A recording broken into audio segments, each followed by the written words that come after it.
How did one small idea grow into a digital web that connects billions of us today? Welcome to Animated Humanity.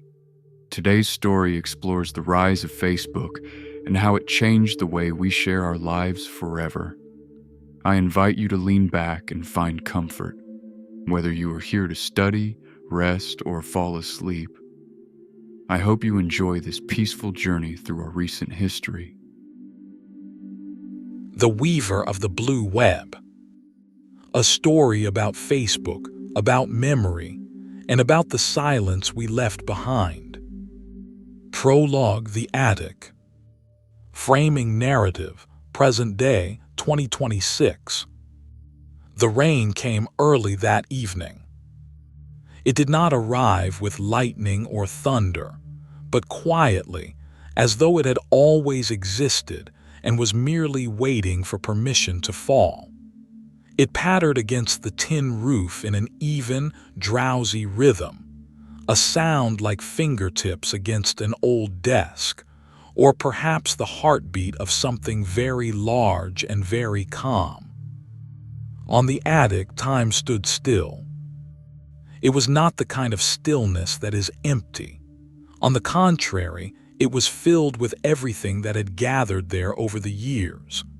Old newspapers stacked along the walls, their headlines faded to pale gray whispers. Cardboard boxes marked with words no one remembered writing. A collection of capsules from another light, another time. And in the middle of it all, by a small window whose glass was covered by decades of breath and dust, stood a rocking chair. In the rocking chair sat the old mouse.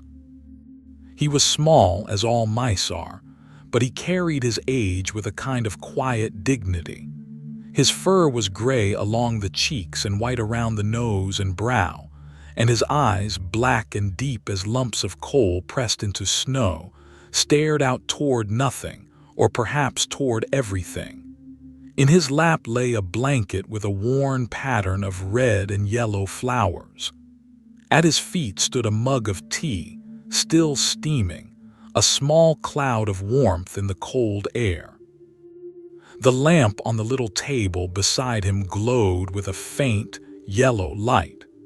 It was not the modern, white light that had replaced everything else these days. It was the old kind, the warm kind, the light that does not know whether it shines to help or simply to keep the darkness a little at bay. The footstep on the staircase was small and uncertain. The young mouse climbed the last few steps with a cup of tea in each hand, her ears trembling slightly in the cold air that crept in through the cracks in the walls. She was not old, but she was old enough to understand that it is sometimes better to listen than to speak. Her grandmother had taught her that, and her grandmother's grandmother. She sat down on the floor at the old mouse's feet on a thick woolen rug and handed the mug up to him. He received it without a word, only nodded a small, heavy motion of the head and neck. For a while they simply sat and listened to the rain.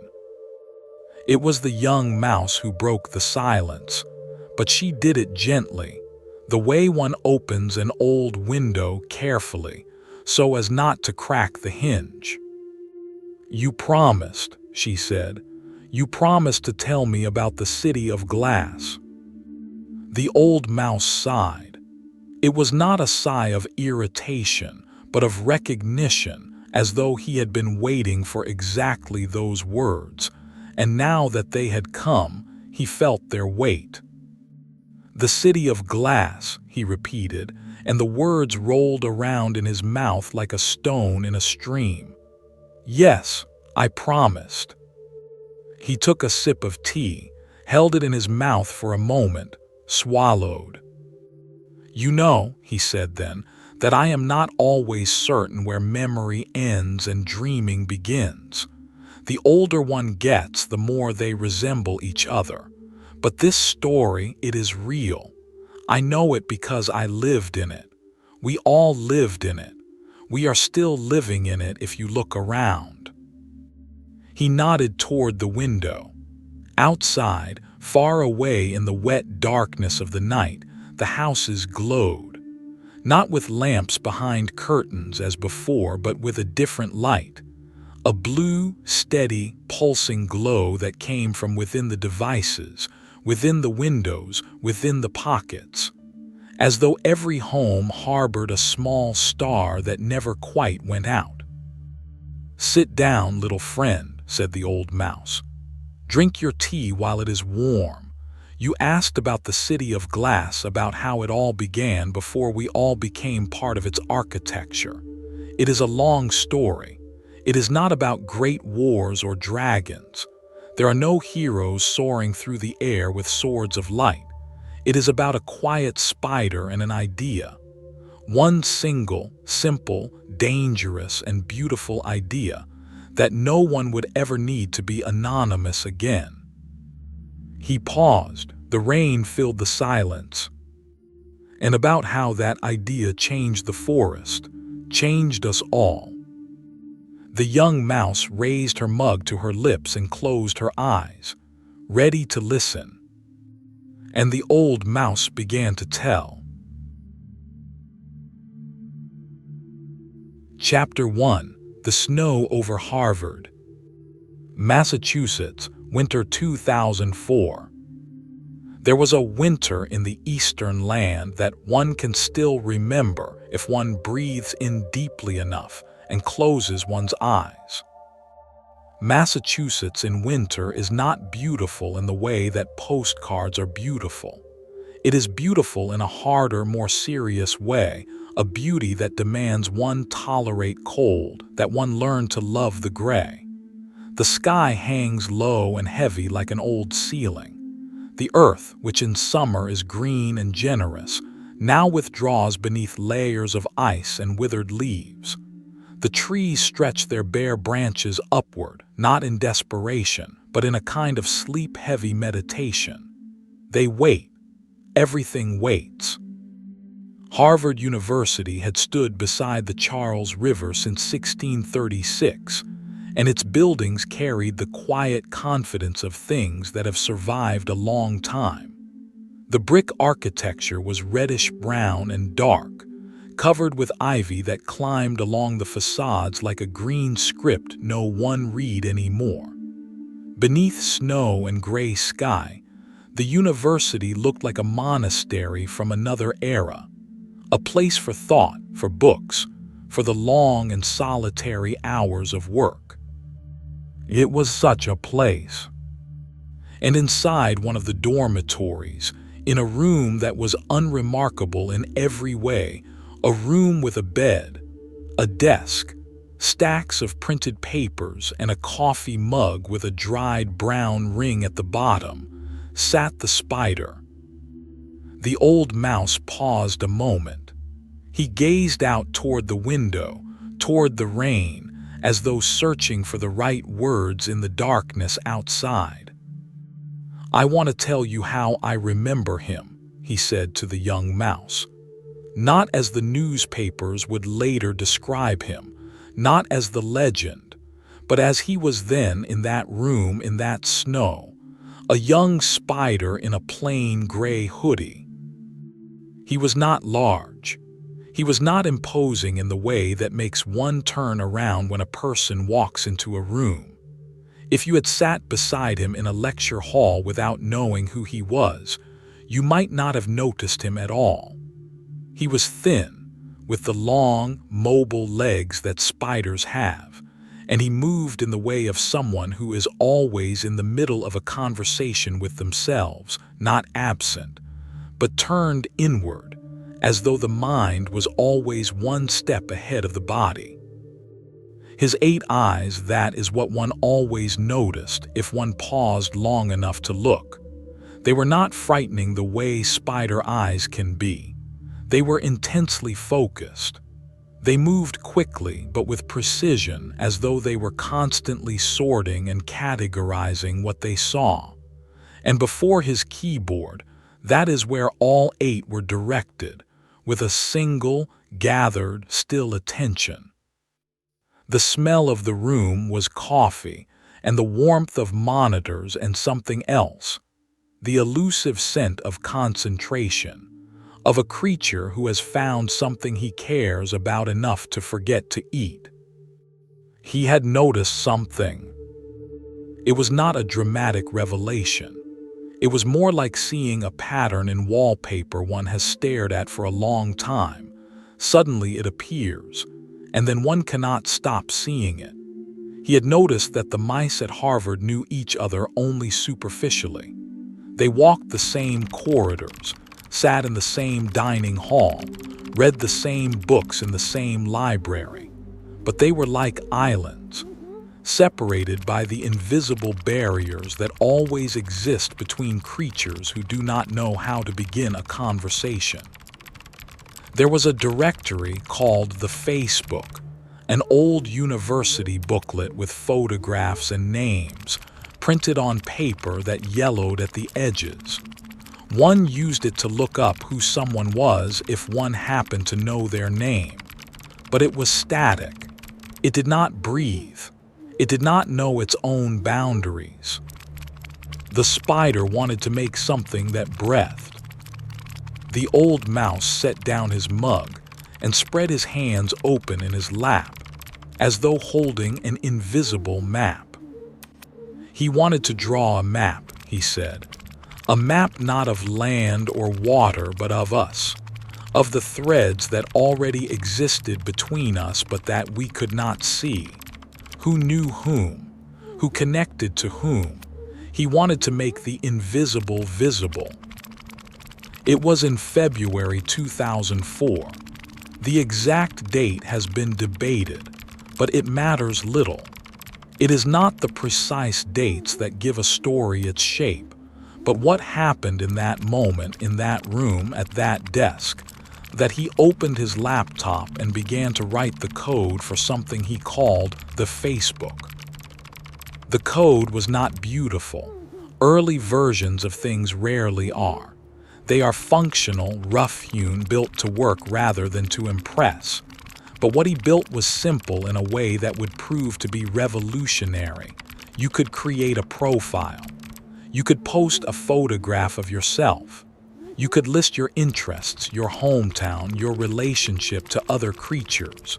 You could say, "This is who I am, and these are the ones who belong to me." And then you could see everyone else's. Fingertips moved across the keyboard.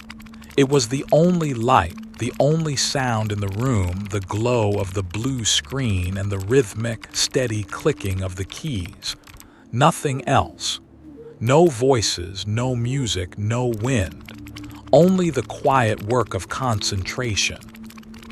Outside, snow fell. It fell in thick, soft flakes that settled over Harvard's red bricks and covered the ivy, and filled the footprints on the path between the dormitory and the library and back again.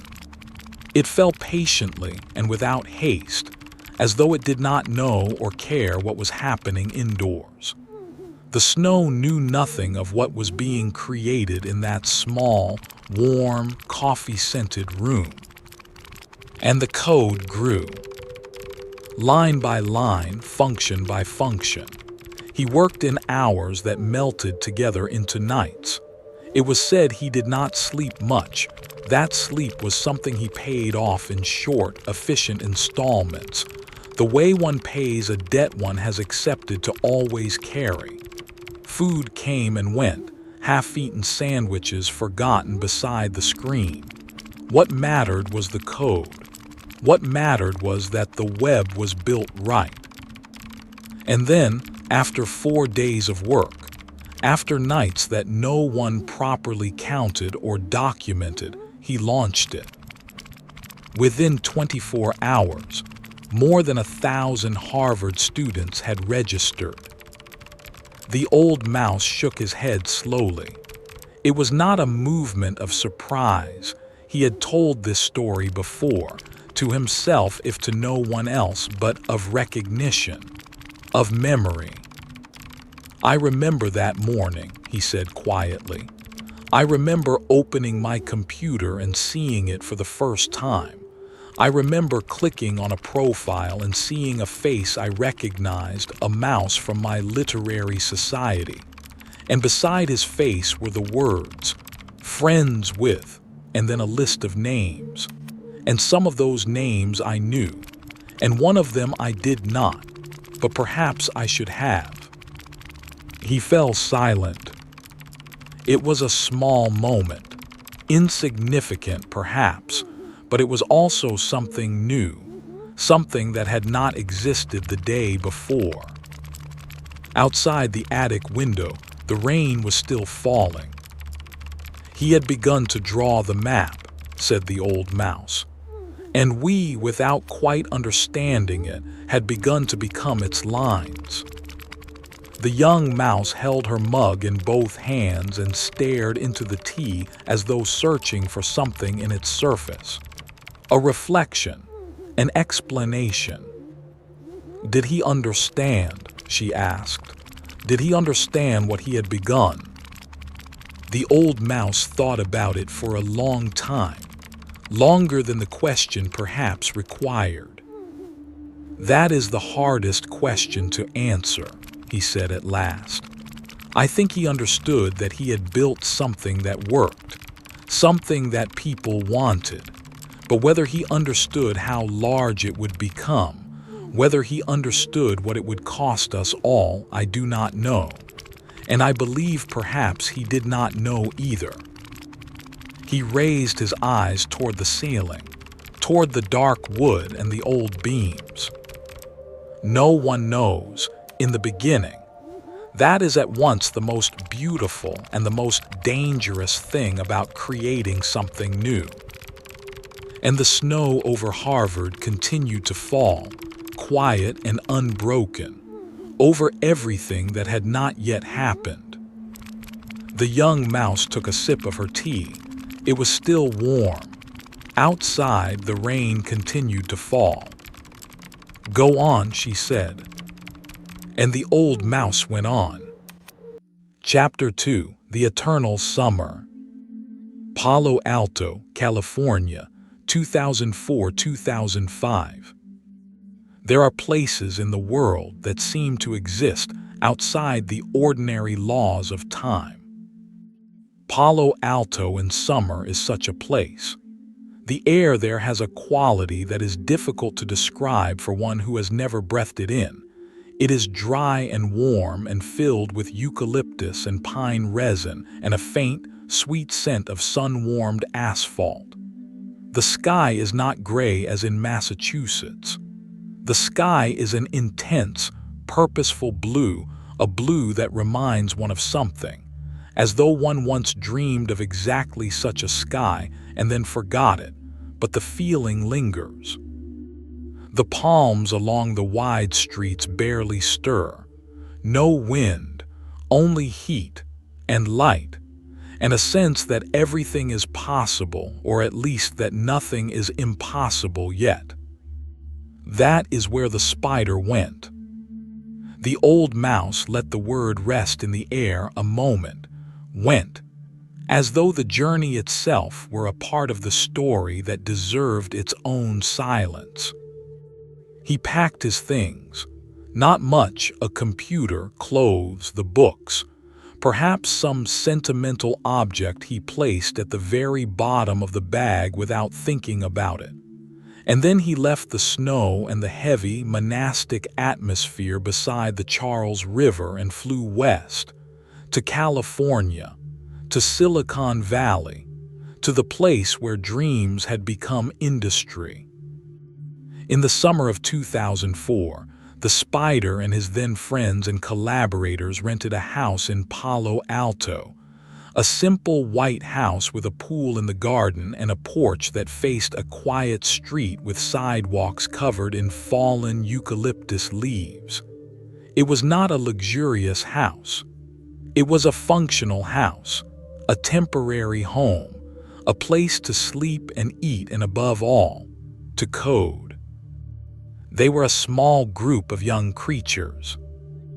It is important to understand how young they were, not only in years, but in the sense that they had not yet learned to doubt themselves in the ways that life teaches one over time. They had not yet accumulated the layers of caution and compromise that adult life deposits on a creature like sediment on a seabed. They thought big because they did not know they were supposed to think carefully. They moved fast because they had not yet broken anything. The days had their own rhythm, unlike the rhythm of any ordinary day. They slept late and irregularly. Food was cooked or ordered without much thought. It was fuel, nothing more. The coffee maker was always warm. The screens always glowed. The pool's edge, which in an ordinary summer house would have invited idleness and rest, functioned here as an extended workspace. One sat at the edge with feet in the water and the laptop in the lap and discussed architecture and design and how to solve problems that no one had had names for the week before. It was a time of creative joy. The old mouse said it with emphasis, and the young mouse heard that he meant it. "I want you to understand that," he said. "It is easy to look back and see only the dark parts, the scandals, the conflicts, the mistakes. But in this period, in this little house with the pool and the eucalyptus trees and the coffee that was always warm, there was a genuine joy, a pure and uncomplicated joy in building something, in watching it grow, in laying a thread and seeing where it landed." The web, still called the Facebook, the shorter, plainer Facebook, came later, grew now faster than any of them had dared to hope. The spider and his team laid threads in silence. They opened the site to Stanford, then Yale, then Columbia, then Brown. School by school, city by city. Each new portal was like a new door in a growing house, a new branch on a tree spreading in all directions. And the mice came. Not all at once. It was not an explosion, but rather a tidal wave, a gradual rise in the water level that one might not notice on the first day, but which after a week has transformed the entire coastline. Students registered, created their profiles, posted their photographs. They were curious about each other's lives in a way they might not have wanted to admit in the open light of day, but could not resist in the privacy of the screen's glow. And the spider sat at his computer and watched the numbers. There is a kind of stillness that can surround a creature watching something they have created grow. It is not a passive stillness. It is an active, watchful silence, like the hunter's when the prey moves exactly as expected. The spider watched the user count and the traffic graph and the comments and the patterns of activity, processing all of this with the synchronized, quiet intensity of 8 eyes. He saw patterns no one else had yet learned to read. He saw that the mice did not just register, they stayed. They came back. They came back the next day and the day after that. They became hooked. And each new mouse that registered brought with it a small bundle of social threads, friends, classmates, relatives, and these threads were now drawn into the web. And with each new thread, the web became a little denser, a little stronger. It was the summer that did not end. That is how the old mouse remembered it, not a specific summer, but a long, drowsy, intense period of pure possibility, before the great questions came, before the money came, before the rest of the world noticed what was happening in the little white house on the quiet street. "I sometimes think it was the happiest period," said the old mouse, and his voice was soft now, a little lingering. Not because difficult things did not come afterward, they did, but because there is something specific about the period when one is creating something and it is still small enough to see all of it, to understand all of it, to hold it in one's hands. He stretched his hands out before him, palms upward, as though holding an invisible object. Later, when the web was billions of threads large, no one could hold it in their hands any longer. It held us, rather. He lowered his hands again. The young mouse stirred her tea and listened to the rain against the roof. "But it was good, wasn't it?" she said. "That so many came that it grew." "Yes," said the old mouse. "It was good. It is always good when something one has built with love receives more than one expected, like building a bench for oneself and then seeing that the whole neighborhood is sitting on it." He paused. "But a bench that the whole neighborhood sits on is no longer your bench. It belongs to the neighborhood, and you are no longer a creature sitting on a bench. You are a creature who owns a bench that the whole neighborhood needs." He smiled, a small, tired, honest smile. "It is a subtle difference, but it changes everything." Outside in the real darkness fell the rain. Inside on the attic the lamp glowed. And the story continued, as stories do, toward what always comes next. The old mouse took a long sip of the tea, which had now begun to grow lukewarm. He furrowed his brow slightly, not in displeasure, only thoughtfully. "Cold," he said quietly. I think this needs "Of more the data." tea, of the cold, Agreed. of all Let me things adjust that the cool." parameters.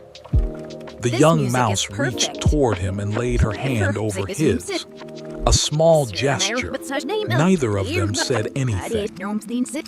Then he continued. I think this needs Chapter 3, The Pulse. 2006. There is a moment in the history of every living organism when it ceases to be a static form and begins to move. A seed that has lain in the earth's darkness for weeks still, hard, closed, suddenly extends a small white root. The change is minimal.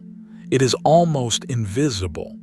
But it is the moment when everything changes because now it is no longer a thing. It is a becoming. What happened with Facebook in 2006 was something like that. Until then, the site had functioned as a digital library, a truly beautiful and well-organized library, but still a library. One went there. One looked. One found information about people one knew or wanted to know. And then one closed the window and went on with one's life. The information lay still. It was rarely updated. It did not breathe. The spider wanted the web to breathe. He sat at his desk, still at his desk, still in his hoodie, although the office was now a real office and not a room in a dormitory corridor, and thought about a problem that was not really about technology, but about behavior, about how creatures moved and communicated and paid attention to each other. He had observed that the mice wanted to know what was happening, not just static information about each other, not just "this is my picture and this is my favorite book," but living, moving, real-time information. What is happening now? What has happened since last time? Who has changed? Who has moved? Who has said something, done something, shared something? Curiosity was animal, instinctive and old. And in September 2006, he launched the news feed. It was simple in description, a stream of updates from all your friends, gathered on one page in chronological order. If a mouse changed their profile picture, it appeared in the feed. If a mouse joined a group, it appeared in the feed. If a mouse commented on a photo of a sunflower, it appeared in the feed. Suddenly, the web was no longer a library. It was a town square. The old mouse noticed the change the way one notices a change in the weather, not in a single moment, but in a gradual, inevitable movement.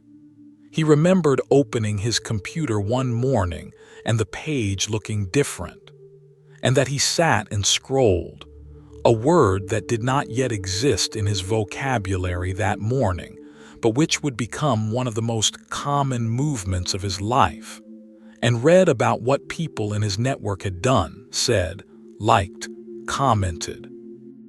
And he felt seen and seeing. Not uncomfortably. On the contrary, it was almost pleasant. It was like standing in a room full of acquaintances and without having to navigate the social complications of an actual room, without having to decide whom to approach, what to say, how long to stay, and still take part in the life moving around one.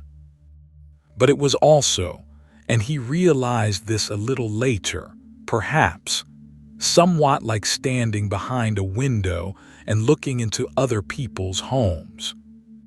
In the beginning, said the old mouse, we protested. It is a fact often forgotten. When the news feed launched, many users protested. The mice felt watched, felt that their movements were being exposed without their consent. They formed groups with names like Students Against Facebook News Feed. They wrote letters. They threatened to leave. The spider responded. He sent out a public letter, written in plain and honest language, explaining that the information appearing in the feed was not new information. It was information that had already sat openly on the site. The feed was not showing anything that had not already existed. It was simply gathering it in one place. It was a valid argument. It was also an argument that contained within it a complex truth about what visibility really means, and how the placement of information changes its nature. But the argument worked. Or perhaps it was not the argument that worked. Perhaps it was simply that curiosity was stronger. We were afraid, said the old mouse, but we could not stop looking. That is the truth. We protested by day and scrolled by night. We complained loudly and clicked quietly. Because the news feed gave us something we did not know we had been missing, or perhaps something we knew we had been missing but did not believe we deserved to have. He chose his words with care now. It gave us the feeling of being in the middle of life, that nothing important was happening without our knowledge, that we were connected, truly connected, to a context larger than ourselves. He fell silent. It is a deep human need, or deeply mouse-like if you prefer, to belong, to know, to not miss out. And the news feed, what would one day become the core of how billions of creatures perceived their social reality, spread quietly through the digital corridors. It was not a victory. It was not a defeat. It was a seed planted in the ground, whose roots no one could yet see the depth of. The pulse. The web had been given a heartbeat. Outside the window the rain had quieted somewhat. It was still falling, but more softly now, more like a murmur than a patter. The young mouse held her mug to her cheeks and warmed herself. "And you," she said, "did you keep using it?" The old mouse did not answer right away. "Every day," he said at last, every day for many years. He smiled, but the smile was not easy to read. It was hard to stop, it still is. Chapter 4: The City of Glass Grows. 2007-2012.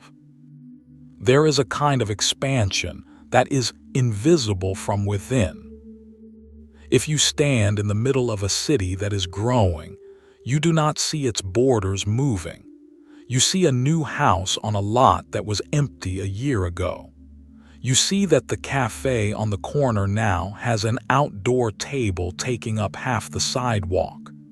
You see that more faces have appeared in the square, faces you do not recognize. But you do not see the growth as a whole, for that requires distance, and you have no distance. That is roughly how Facebook grew in those years. It happened gradually, and then all at once, and then gradually again, a rhythm that economists and demographers would struggle to plot precisely, but which those living inside it felt as a rise in temperature in a room. Nothing dramatic, nothing abrupt. Simply, it is a little warmer today, and a little warmer tomorrow. In September 2006, the spider opened the gates. Until then, Facebook had required a university email address to register, a symbolic gate, a way of keeping the network tied to the student world from which it had emerged. But now the gate was removed. Everyone, regardless of who they were, regardless of where they lived or how old they were or what they had studied, was allowed in. And they came. They came in floods. Grandmothers registered and posted photographs from their gardens.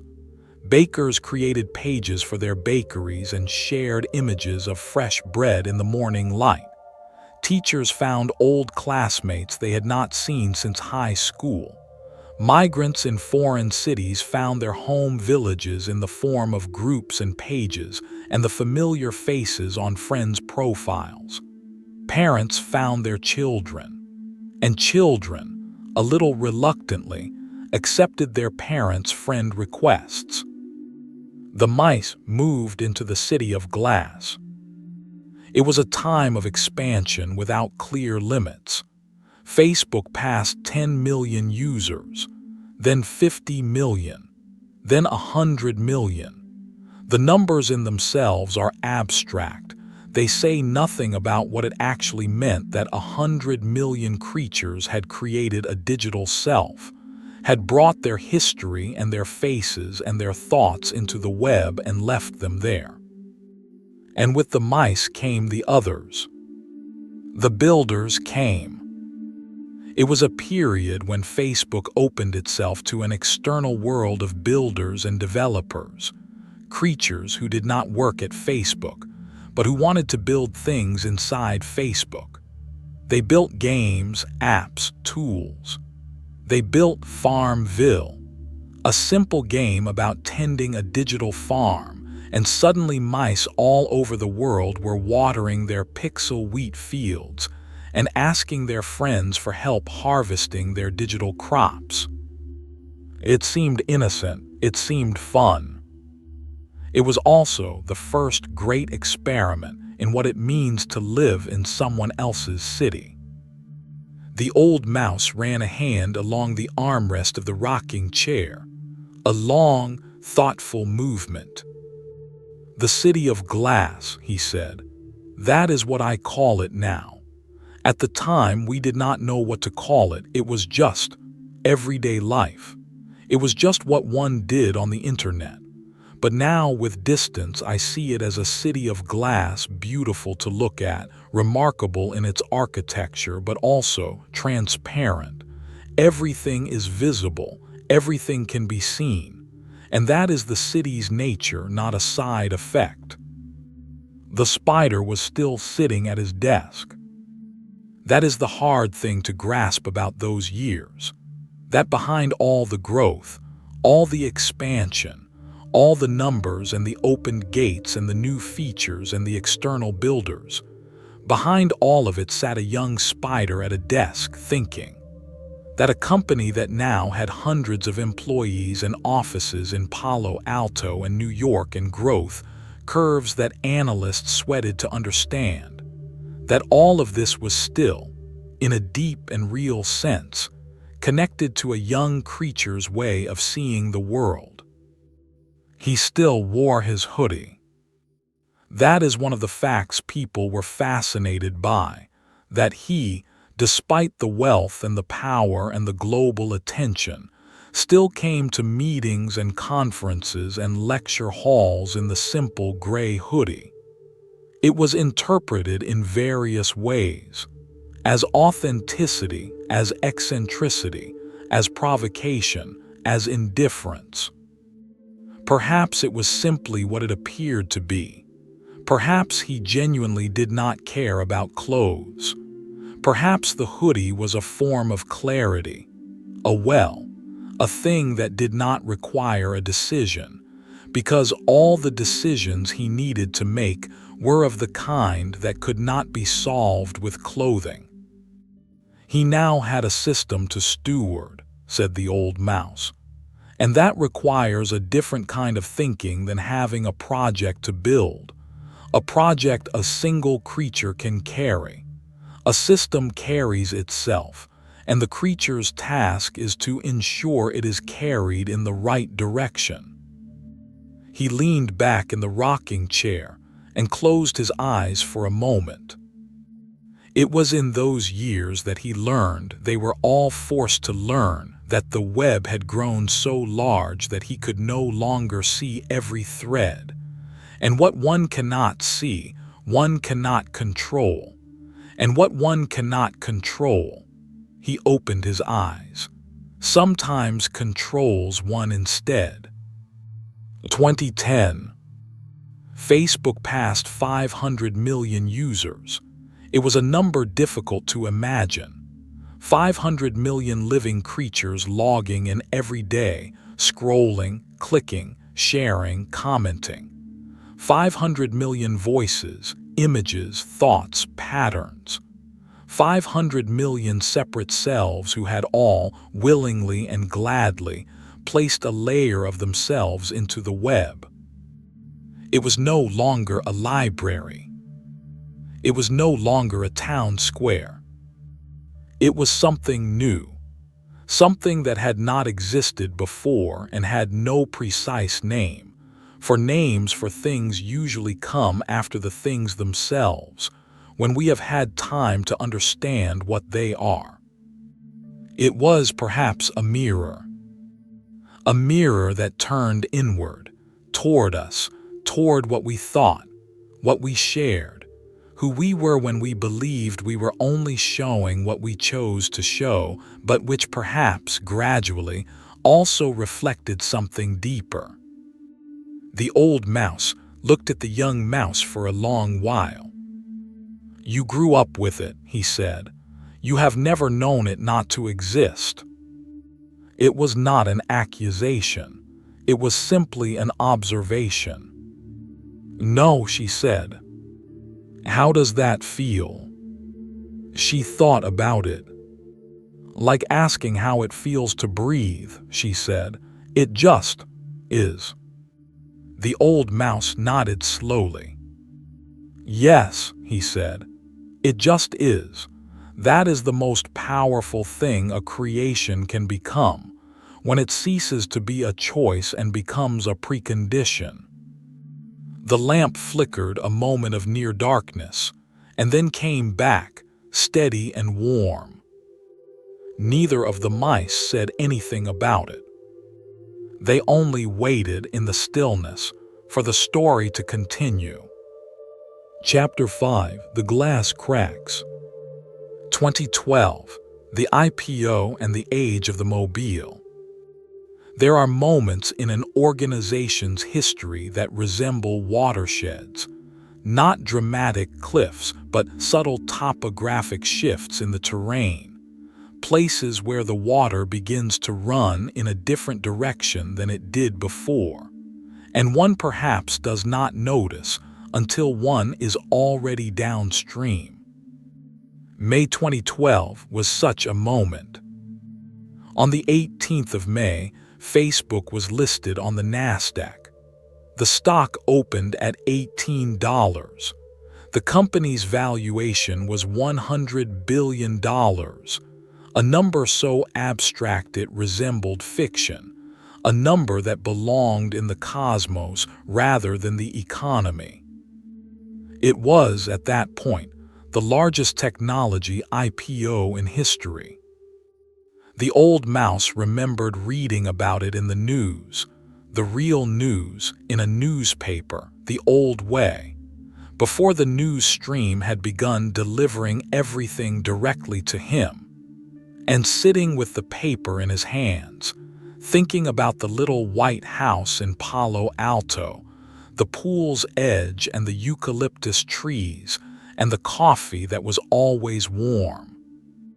That distance, from that to this, in 8 years.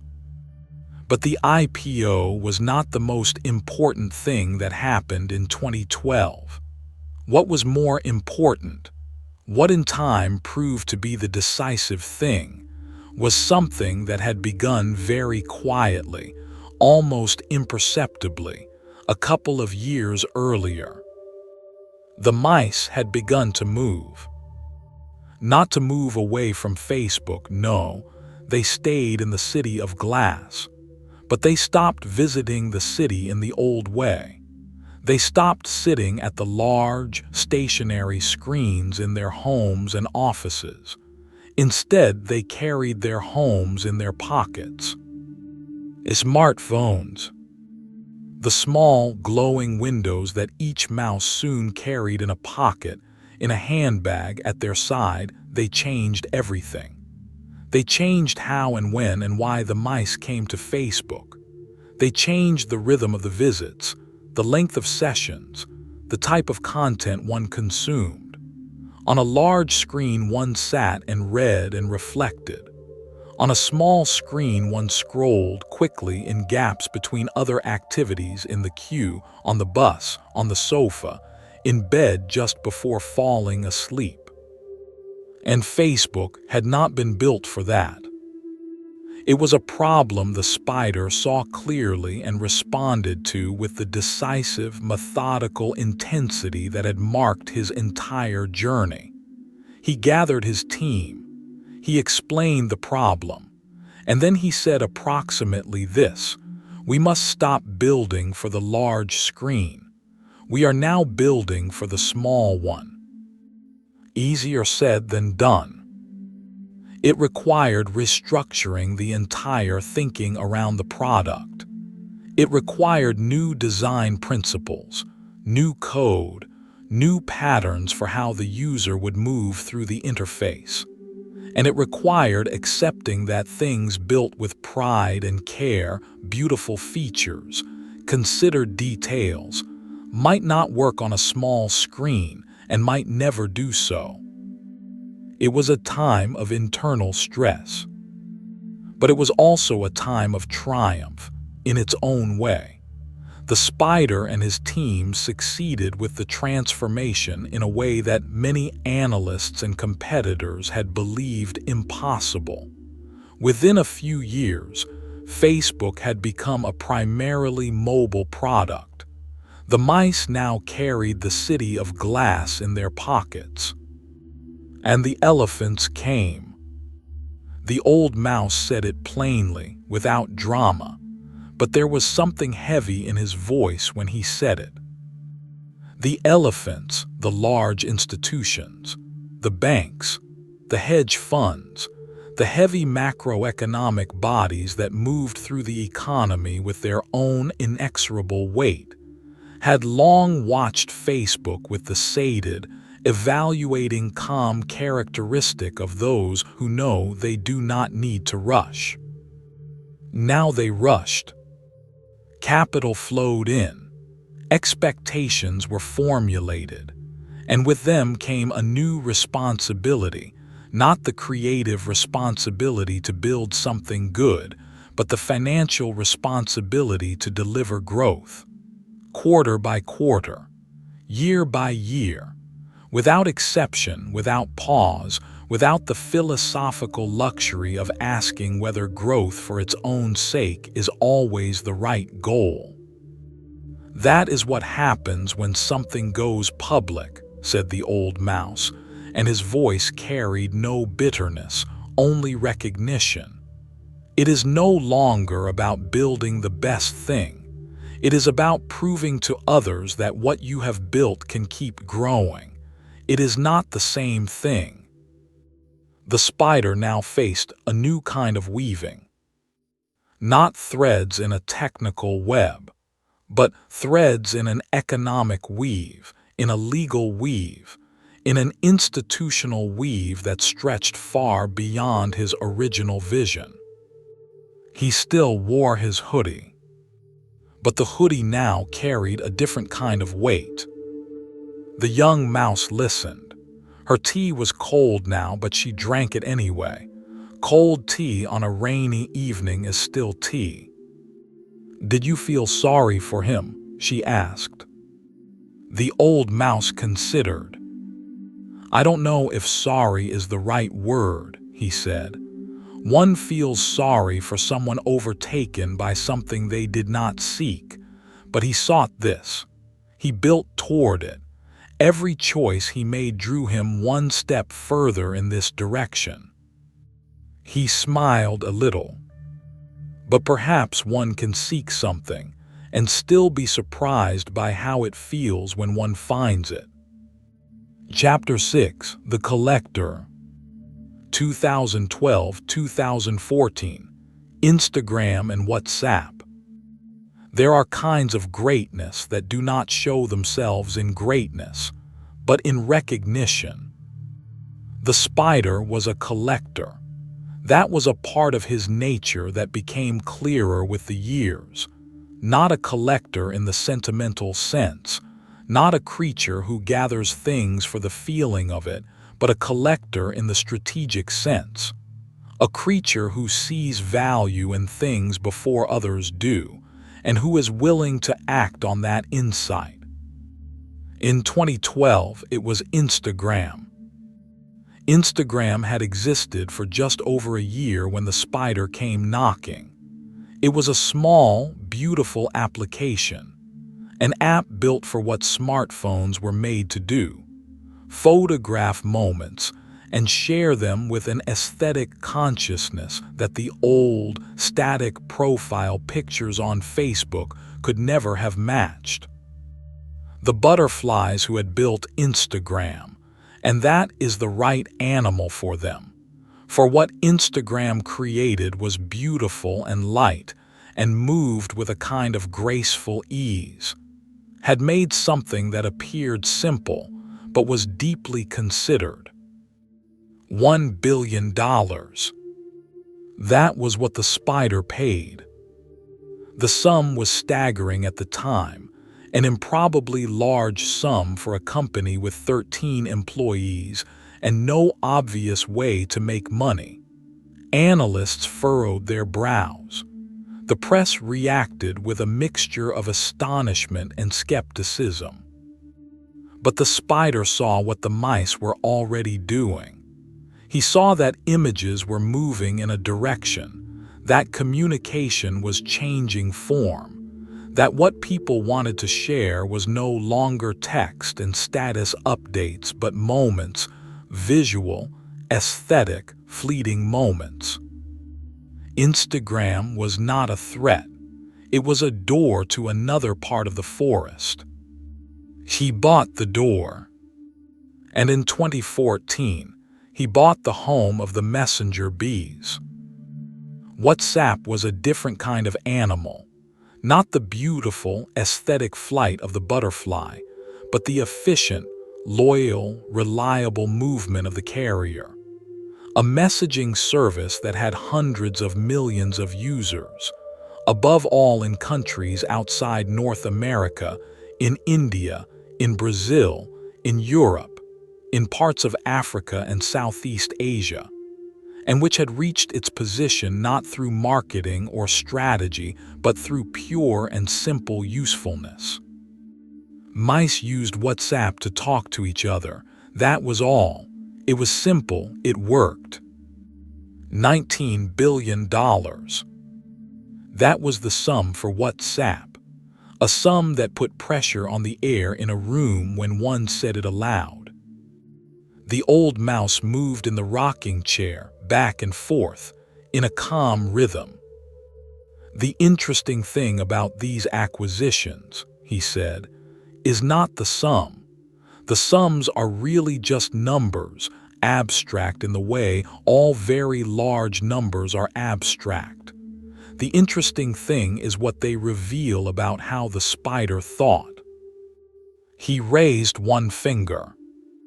He thought in maps. He understood that information does not move in one single way, that communication does not have one single form.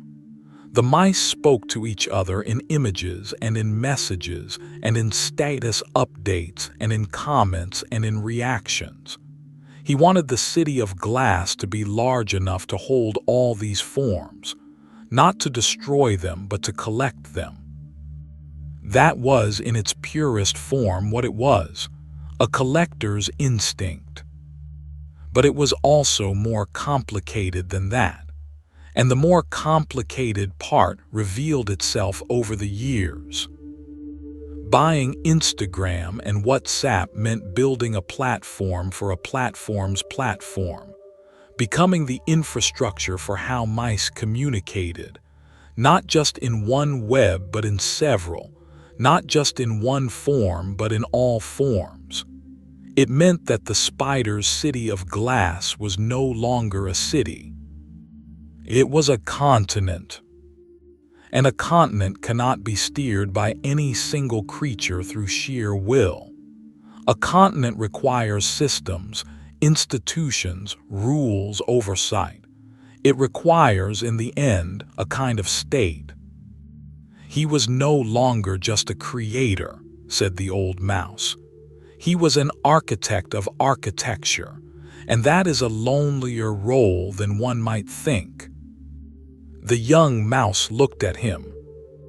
"Lonelier," she repeated. "Yes," he said. "When you create something small, you can see the creatures it affects. You can sit beside them, see their faces, understand their reactions. But when you create infrastructure, when what you do is what makes everything else possible, you are always one step removed. You affect billions of lives, but you see none of it directly." He fell silent. "It is like being the wind," he said at last. "The wind moves everywhere, but the wind sees nothing." The rain outside had become a still, almost patient sound, not a disturbing sound, rather one that filled the silence in a benevolent way, like a companion's breathing on the other side of a room. The young mouse leaned down and placed another piece of wood in the little stove. The flames lit the room with a moving, golden red light. It was warm now. The story continued. Chapter 7: The Invisible Threads. 2016-2018. Data and Complexity. There is a weight to invisible things. One does not see it. One cannot point to it. But one feels it in a gradual, inevitable movement, like how one notices the water level in a pond rising, not in a moment but over time. And then one day the water is at the edge and one understands that it was always moving in that direction. Beneath the surface of the city of glass, data moved. It is a word that has become so common it has almost lost its meaning. Data. It means, in its simplest definition, information. Every time a mouse clicked on a link, a datum was created. Every time a mouse lingered too long at a certain photograph, Every time a mouse liked a post about politics or food or fashion, every time a mouse scrolled past something without stopping, all of this generated data. And data moved. The old mouse pressed his hands together before him. "What is a pattern?" he said suddenly to the young mouse. She thought for a moment. A repetition, something that happens more than once in an organized way. "Exactly," he said. "And what happens when you gather enough data about how a mouse behaves? You see a pattern." "You see a pattern," he repeated. "You do not just see what the mouse has done. You begin to see what the mouse will probably do next. You do not just see the interests. You see the values. You see the fears. You see the desires." He lowered his voice, not dramatically, but as though speaking of something that was still a little difficult to say plainly. "You see the mouse." It is in that context that the Cambridge Analytica scandal should be understood. It is a story with many layers, and the old mouse told it factually, as he had promised himself he would, without heroes and villains, without easy verdicts, without the comfort of simplification. A researcher had created a personality test that spread through Facebook. Mice took the test, and in the process gave, without quite understanding what they were giving, the test access to a large amount of data. Not only their own data, but their friends' data. This was possible because of how Facebook's data policies were constructed at the time. Apps that were given access to a user's data were often given, as a side effect, access to data about that user's friends as well.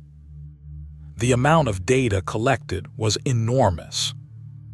And this data, these patterns, these profiles, these deeply personal fingerprints of what the mice were and thought and felt, ended up with a British political consultancy, Cambridge Analytica. They used it to tailor political messages, to direct information toward specific individuals based on their psychological profiles. And this is the most complex and contested claim, potentially influence how mice voted. It was not something the spider had planned. That is important to emphasize. It was not a conspiratorial decision made in the secret heart of the city of glass. It was rather the result of how the systems had been constructed, of how the rules had been written, of a spirit of the age in which data sharing had been seen as a positive force, as a way to improve the experience, as a way to make the product better, as a way to let external builders create more value. But the systems had consequences no one had fully foreseen. And now the consequences appeared. "That is the difficulty with building infrastructure," said the old mouse. "Infrastructure is used by everyone, and not everyone has the same intentions. The water in the pipes serves equally the one who wants to brew tea and the one who wants to put out fire." He looked at his hands. The spider had built a system for communication, a place for mice to meet and share. But information is not neutral. Information is power, and power can be turned. The scandal came to light. The news spread. The mice in the city of glass reacted with a mixture of shock, anger, and in some, a dim recognition, as though deep down they had known something like this was possible, but had not wanted to articulate it. The word data breach appeared everywhere. Facebook's share price fell. And in Washington, in the high tower of legislation and power, The owls turned toward the spider. The young mouse sat completely still. Her hands rested in her lap. "Did you feel betrayed?" she said quietly. The old mouse did not answer immediately. He sat with his gaze toward the dark window. "I don't know," he said. "It is difficult to say whether one felt betrayed by a system or betrayed by one's own naivety toward the system. It is not the same thing." He turned toward her. But it was a period when the glass in the city of glass felt thinner, as though one had realized that what one had taken for solidity was only an illusion of solidity. Chapter 8: The Owl's Hearing. Washington, D.C., April 2018. There are rooms whose architecture is designed to establish relationships of power. The United States Senate hearing room is one such. It is not subtle in its intention. The speakers sit high on a raised dais running the full width of the room, their places marked by nameplates and water carafes and the heavy, well-bound folders of prepared questions. They look down. Those who testify sit lower, alone or in a small group, with a microphone before them and the cameras directed toward them. It is a room built for interrogation. On the 10th of April 2018, the spider sat down in that room. He came in a dark suit, not in the hoodie, and this was noted, commented upon, interpreted. It was the most formal thing he had worn in public for many years. It was as though the city of glass and Washington, the two worlds, the two logics, had negotiated a meeting and agreed on a compromise. He was clear and calm. The owls were many and old.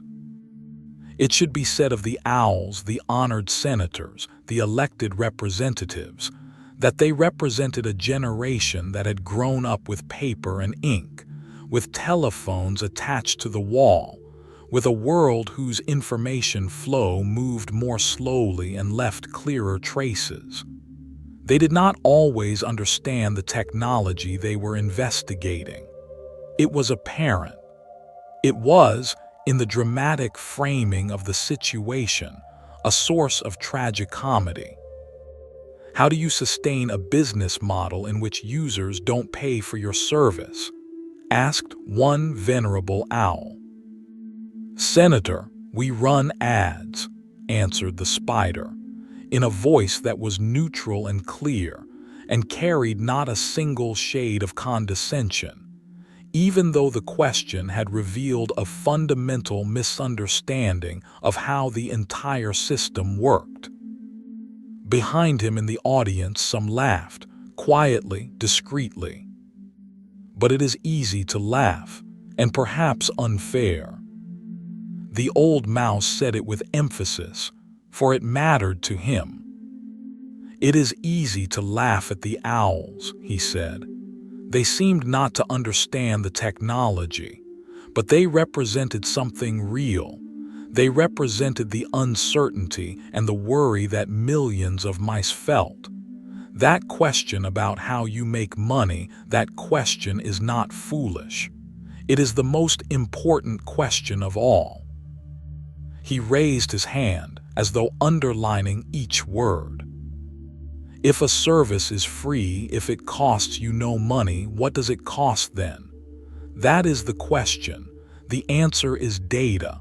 The answer is attention. The answer is a piece of how you think, a pattern of what you care about.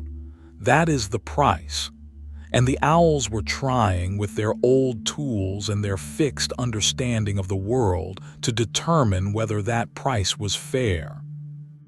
The hearing lasted 2 days.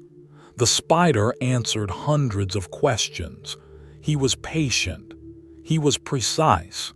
He acknowledged mistakes with a quiet gravity that carried no sound of panic. "We didn't do enough," he said at one point. "That was my mistake. It's my responsibility to make sure we don't do it again." It was a meaningful sentence. It was carried by honest weight. But it also raised questions. How does one make sure it does not happen again, in a system so complex that no single creature can see all its threads? How does one person bear responsibility for a system that has grown beyond any person's capacity to control? These are questions that still do not have adequate answers. The owls and the spider did not represent simply two creatures in a room. They represented a collision of eras, a time of paper and borders and national laws and well-defined chains of responsibility, and a time of flows and global webs and information that does not respect borders because it was never built to respect them. "They talked past each other," said the old mouse, "not because they were bad creatures, but because they came from worlds whose fundamental assumptions did not match. And that is the most difficult of all conversations to have." He exhaled. And we, the mice, sat at home watching it all through the glowing windows in our pockets, through Facebook's own live broadcast. He shook his head, but it was not a movement of despair, but of something softer, the bittersweet quality of recognizing the irony of a situation without being able to change it. The young mouse stretched her legs out before her and leaned toward the little stove. "And then," she said. "And then," said the old mouse, "he went home and he began to build again." Chapter 9: A New Garment. 2021-2025. Meta and the Machine That Woke. There is a kind of weary determination that is different from youth's enthusiasm. Youth's enthusiasm moves quickly and without fear, for it has not yet accumulated enough experience of failure. Weary determination also moves forward, but it moves with the knowledge of everything that can go wrong, and chooses to move anyway, despite that knowledge, perhaps even because of it. The spider was in his 40s when he began to think about what came next. Facebook was not old, but it was no longer young either. The blue interface, which had once felt modern and innovative, now comforted its older users with its familiarity and repelled its younger ones with its association to a generation they no longer wished to belong to. The young mice were moving to other places, to TikTok with its moving musical moments, to Snapchat with its fleeting messages that vanished once read.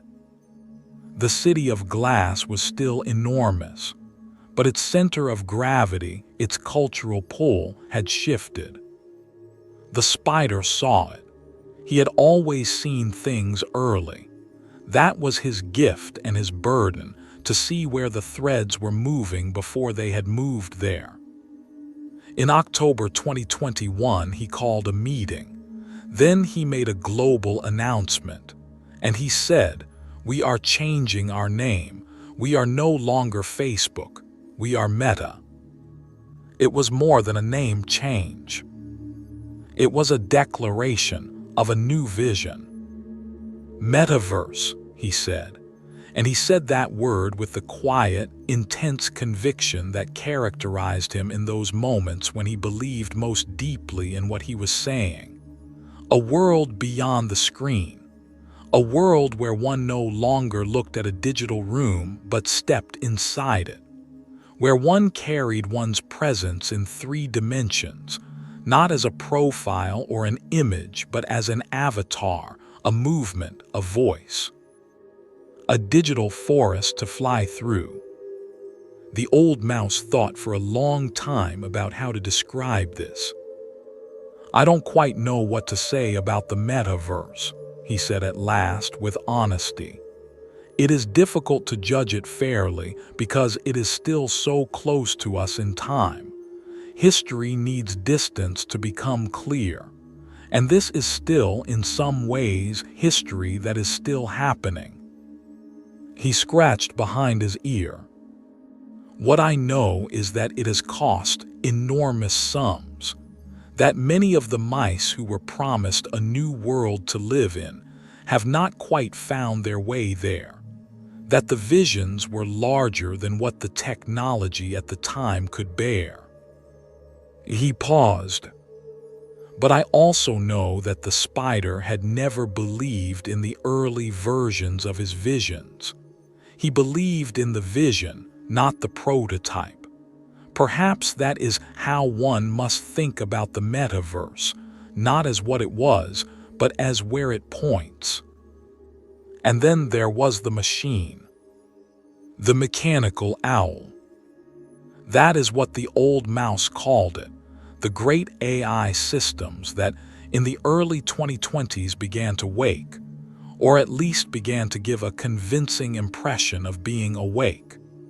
The machines that could read and write and speak and create images and code and analyze and summarize and reason, and which every month, every quarter, demonstrated that what they could do was more than what they could do the month, the quarter before. Meta invested heavily in research into artificial intelligence, in computing power to train enormous models, in teams of the brightest technologists who wanted to work at the frontier of what was possible. The AI began to sort the threads of the web. It began to suggest what a mouse might want to watch next, read next, feel next. It began to create content, filter content, moderate content. It began to become a quiet, invisible architect inside the city of glass. An architect no one had chosen and no one quite understood, but whose decisions shaped what hundreds of millions of mice saw and did not see every day. It was a power without faces. It was perhaps the most profound change of all, not visible, not dramatic, but fundamental. For if the spider had once built a system about making the invisible visible, about showing who knew whom, about creating a web of recognition and trust, a new layer was now placed over it. A layer that sorted and chose and filtered, and did so with a precision and speed that no human hand could match. We lived in the web, and the web was now alive in a way it had never been before. "It is hard to know what to think about it," said the old mouse quietly. "I am old enough to remember a time before the machine, and I see its power, how it can help, how it can solve problems, how it can see patterns in the chaos we cannot see ourselves. But I sometimes wonder." He left the sentence in the air. The young mouse waited. "I sometimes wonder whether we understand what we are building," he said at last. "Whether we know where we are going." The spider built his map so that mice would not need to be anonymous. He wanted visibility. He wanted us to be able to see and know each other. That was the origin. That was the core. He looked toward the window. And now the machine that sorts what we see and do not see, it is not visible to us. It is not transparent. It is the most anonymous thing in the entire system. That is a beautiful irony, if you like ironies. He said it without sharpness.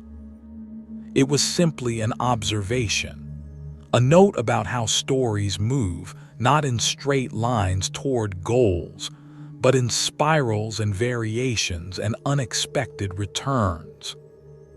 The young mouse sat quietly for a long time. "And the spider," she said, "what is he doing now?" "What he has always done," said the old mouse. "He sits at his desk, he thinks, he builds." He said it without irony. That is what creators do. It is all they know how to do.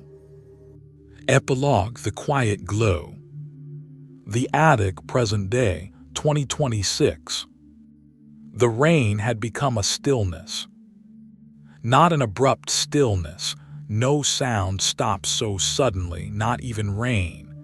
It was rather a gradual slowing, a deep breath, the rain's own decision to rest. The drops on the tin roof thinned until there was only an occasional and irregular drip. And then nothing. Only the stillness of the night and the warm glow of the old lamp. The old mouse fell silent.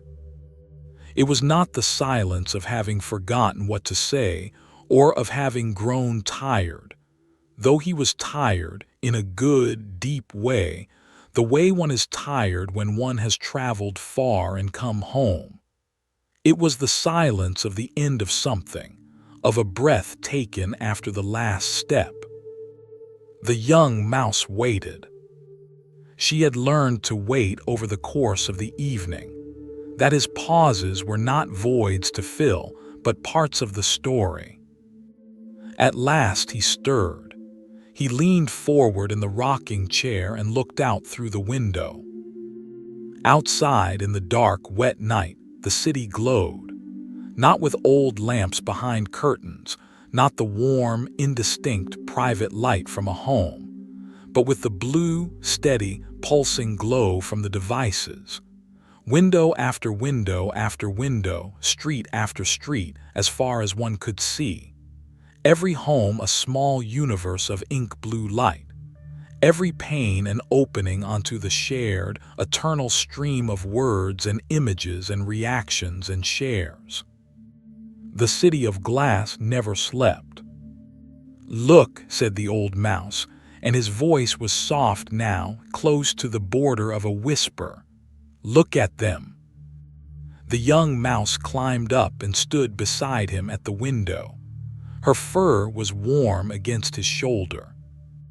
"We did not want to be alone," he said. "That is what we wanted, at the very deepest level. That is what everyone wants. To know that there are others, that they breathe, that they move, that they see the same moon and hear the same rain and wonder about the same unsolvable questions. That is humanity, or mouseness if you prefer, in a nutshell." He paused. "And the spider gave us that. He gave us a web that weaves us together. We are never alone in the city of glass. There is always a voice, always a face, always a heart beating on the other side of the screen." The blue light glowed, quiet and tireless. "But I sometimes wonder," said the old mouse, and the words came slowly, as though he were weighing each one against some inner measure, "whether in our pursuit of company we forgot to learn how to be company. Whether we, in our fear of silence, forgot that silence is also a place where things grow." He ran a hand along the window glass, a long, thoughtful movement. "Do you remember, little friend, last summer? We sat on the porch, you and I and your grandmother. No one said anything for a long time. There was only the sound of the crickets and the smell of the evening rain's earth and the sky slowly darkening. And it was enough. It was more than enough. It was everything." The young mouse nodded. She remembered. "That is the kind of silence I mean," he said. "The one that is not empty but full. The one that is not loneliness but presence." He turned toward her. "We got what we asked for. We are never alone anymore. The city of glass is always open, always glowing, always ready to receive us. That is a gift. I mean it sincerely. It is one of the greatest gifts that any creature's will and intelligence has ever given us.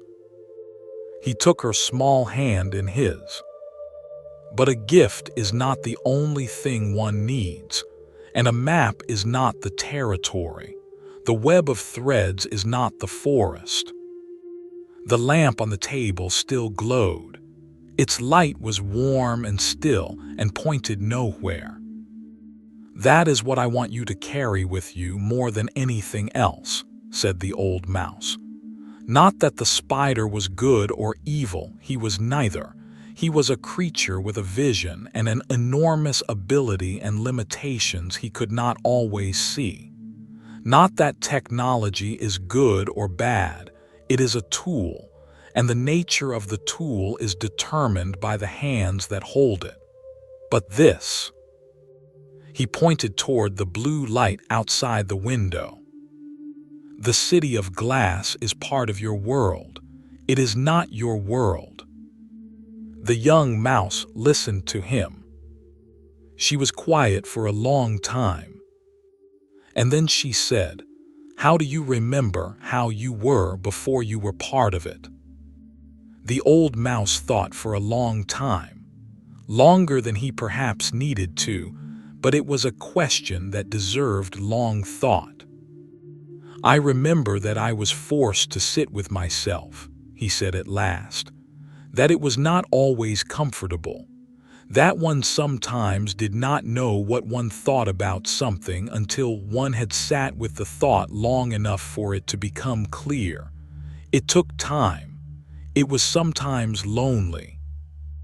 He nodded toward the glowing darkness. "Now it is faster, and it is rarely lonely.